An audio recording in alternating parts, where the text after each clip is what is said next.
ದಾಂಡಿಗ team David ಆರ್ಭಟ ಪಂಜಾಬ್ ಧ್ವಂಸ. RCB ತಂಡ ಟಾಸ್ ಸೋತು ಮೊದಲು ಬ್ಯಾಟಿಂಗ್ ಮಾಡ್ತಾರೆ. 14 ಓವರ್ ಮ್ಯಾಚು. ಎಲ್ಲರೂ ಕೂಡ ಔಟ್ ಆಗ್ತಾರೆ. ಡೇವಿಡ್ ಕೊನೆಯಲ್ಲಿ ಬಂದು ನಾನಿದ್ದೀನಿ ಗುರು ಆಪತ್ ಬಾಂಧವ ಅಂತ ಡೇವಿಡ್ ನಾಯಿಗೆ ಹೊಡೆದಂಗೆ ಹೊಡೆದು ಒಂದು ಕಂಫರ್ಟಬಲ್ ಟೋಟಲ್ನ ಹಾಕ್ತಾರೆ. ಡೇವಿಡ್ ಅವರ ಅಬ್ಬರ ಹೆಂಗಿತ್ತು ಗೊತ್ತಾ ಗುರು, ಬೇರೆಯವರೆಲ್ಲ ಬೇರೆ ಪಿಚ್ಚಲ್ಲಿ ಆಡ್ತಿದ್ರು, ಡೇವಿಡ್ ಮಾತ್ರ ಬೇರೆನೇ ಪಿಚ್ಚಲ್ಲಿ ಆಡಿ ಪಂದ್ಯವನ್ನು ಎಲ್ಲೋ ತೊಗೊಂಡೋದ್ರು. ಕೊನೆಯ ಓವರ್ನಲ್ಲಿ 3 ಬಾಲ್ಗೆ 3 ಸಿಕ್ಸ್ನ ಹೊಡಿತಾರೆ. 15ನೇ ಕಂಪ್ಲೀಟ್ ಮಾಡ್ತಾರೆ. ಡೇವಿಡ್ ಅವರ ಬ್ಯಾಟಿಂದ ಬೆಂಕಿಯಾದಂಥ ರನ್ಸ್ ಬರುತ್ತೆ. 26 ಬಾಲ್ಗೆ ಡೇವಿಡ್ 50 ಹೊಡಿತಾರೆ. ಫಸ್ಟ್ IPL 50 ಟೀಮ್ ಡೇವಿಡ್ ಅವರ ಬ್ಯಾಟಿಂಗಿಂದ RCB ತಂಡ 14 ಓವರ್ಗೆ 95 ರನ್ಸ್ನ ಹೊಡಿತಾರೆ. 9 ವಿಕೆಟ್ನ ಕಳ್ಕೊತಾರೆ. ಇಮ್ಯಾಜಿನ್ ಮಾಡಿ, ಡೇವಿಡ್ ಒಬ್ಬರೇ 50 ರನ್ ಹೊಡೆದಿದ್ದಾರೆ ಅಂದರೆ ಮಿಗ್ದವರು 45 ರನ್ನ ಹೊಡೆದಿದ್ದಾರೆ ಅಷ್ಟೇ. ಇನ್ನು 9 ಜನ. RCB ತಂಡದ ಆಟಗಾರ ಡೇವಿಡ್ ಅವರ ಕಾಂಟ್ರಿಬ್ಯೂಷನ್ ಚೆನ್ನಾಗಿದೆ.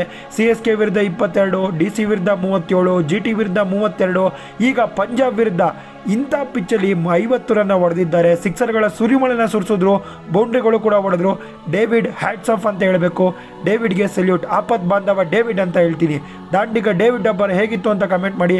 ನೀವು ಟೀಮ್ ಡೇವಿಡ್ ಅಭಿಮಾನಿ ಆದರೆ ನಮ್ಮ ಪೇಜ್ನ ಫಾಲೋ ಮಾಡಿ, ಸಬ್ಸ್ಕ್ರೈಬ್ ಮಾಡಿ, ಸಪೋರ್ಟ್ ಮಾಡಿ.